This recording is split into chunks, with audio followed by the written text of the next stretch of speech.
Hello everyone, welcome to EDC Glow and Gears. Today I just wanted to quickly go through these two flashlights because they belong to almost similar category. Both uses TIR lens, however there are few fundamental differences in these two. So on the left we have the Acebeam E10 Gen 2 and on the right we have the TS11 from Wurkkos. So recently I did the review for each individual flashlight and I realized they almost belong to the same category where it is pretty compact and they have beautiful throw. So I just wanted to do a quick side by side comparison of these two. So let's quickly go through the specs and then we can go outside and check how it performs.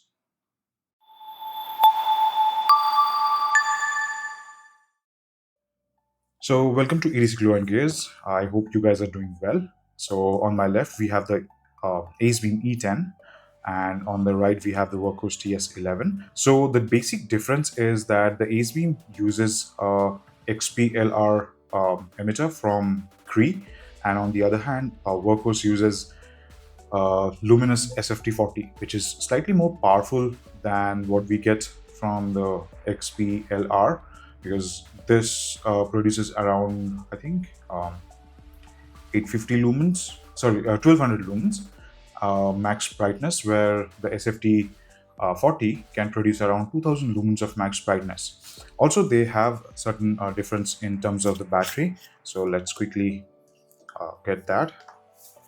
Let's see. On the other hand, we have the Wurkkos. Right. So for Ace Beam, it is a 16340 battery, which has around 850 milliamp hour, and it has its own USB-C charging port, where you get the stock Wurkkos 18350 cell, which is around 1100 milliamp hour, which is slightly different than what we get for the Ace Beam, right? So this is pretty much the same of 18650, but slightly smaller size. That's the reason it is 18350. So yeah. So one thing which Wurkkos does have advantage over Acebeam is it can be swapped with a larger battery cell. So you can swap this battery tube and fit a 18650 tube. So you can use a 850 18650 cell, which will give you slightly better lumen output and will have a very good runtime.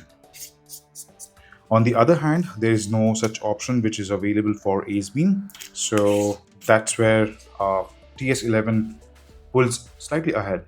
Also, Wurkkos TS11 comes with Android 2 UI. So you can see the moment I connect battery, you get all these auxiliary lights shining through the TIR lens, and the same color or the same animation you can see through the button also. So that's another brownie point for TS11. So in terms of spec wise, there are certain difference. As I mentioned, one is the emitter, the battery is different, and Wurkkos does provide you way more features than the Acebeam. So without wasting any more time, let's go outside and see a quick demo or a Beamshot test, and then we'll come back. So let's go. So today we have Acebeam E10 and Wurkkos TS11. So both have similar size TIR lens. This uses Cree XPLR emitter and this uses SFT40 from Luminous. So let's put both of them side by side and see how it does. So switch on. So on my left we have the Acebeam E10 and on my right we have the Wurkkos. So let's get to the highest brightness. Let's see on the, so you can see the E10 looks slightly more concentrated and focused, where the Wurkkos TS11 looks slightly bigger and the intensity of the brightness is slightly less. So let's double click, turbo, double click, turbo. Now this is TS11, this is E10. So TS11 has a better range, but E10 looks brighter. the hotspot looks brighter. So let's move to the second tree.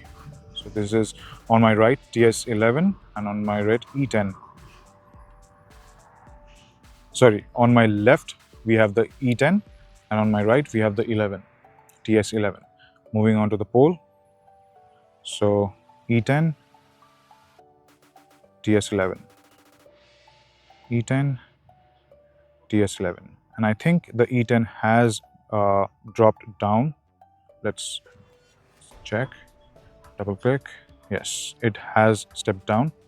So TS11 is still going good.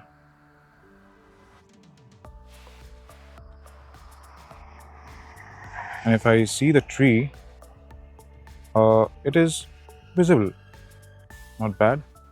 But you can see the TS11 has a bigger hotspot and the E10 has slightly concentrated smaller hotspot.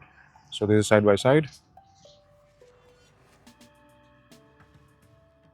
Let's see if we can see the end of the park. So the last tree, it is visible. So let's see on this one. So you can see, double click to ensure we are on turbo. You can see the hotspot on TS11 is much larger and E10 is slightly smaller. So side by side, you can see this is E10 and this is TS11. And TS11 is getting hot, but it has not stepped down yet. But I can see on E10, the brightness has reduced a little bit.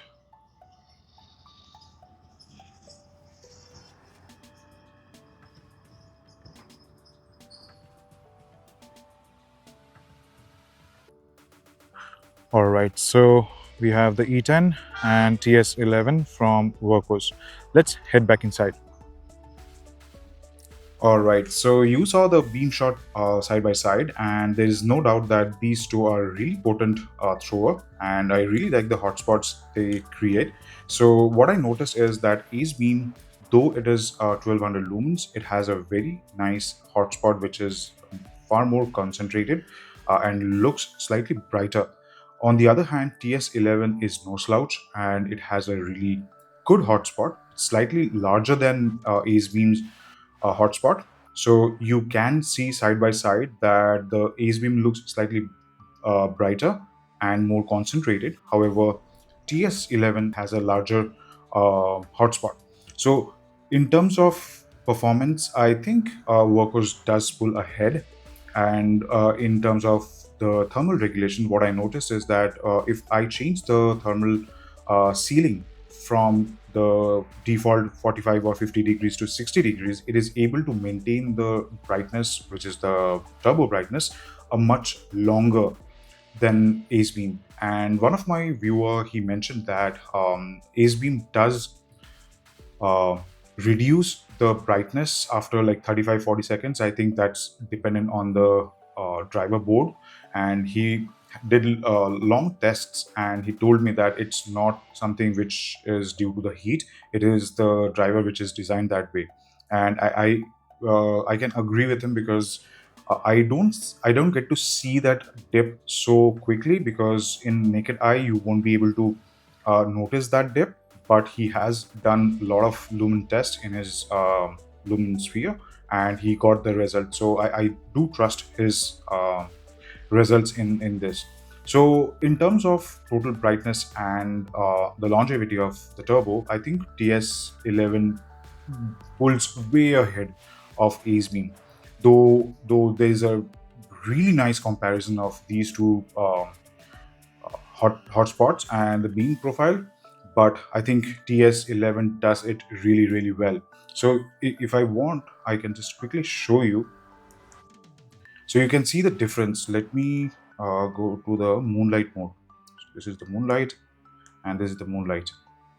So you can see, let me go to the next level. Change here. So you can see the Acebeam has very nice hotspot and it looks far more concentrated without any visible spill. However, the TS11 hotspot is slightly larger and looks way better in reality, and has a really mild spill, you can see. So this looks like it is coming out of an aspherical lens, and this looks like a proper TIR lens. So that way, I like the performance of both, but in terms of sheer power and brute performance, I think TS11 hands down is killing it. So what do you think about these two flashlights? Let me know in the comment. If you have to pick one, which one would you pick? And if you like this video, give it a thumbs up. If you want to communicate, please leave a comment. I will be more than happy to read and answer that. And if you want to improve any of the video, if there is anything which you want me to improve, let me know in the comment also. It will be really helpful for me to grow the channel with you guys. All right, so thank you so much for watching. You have a great day.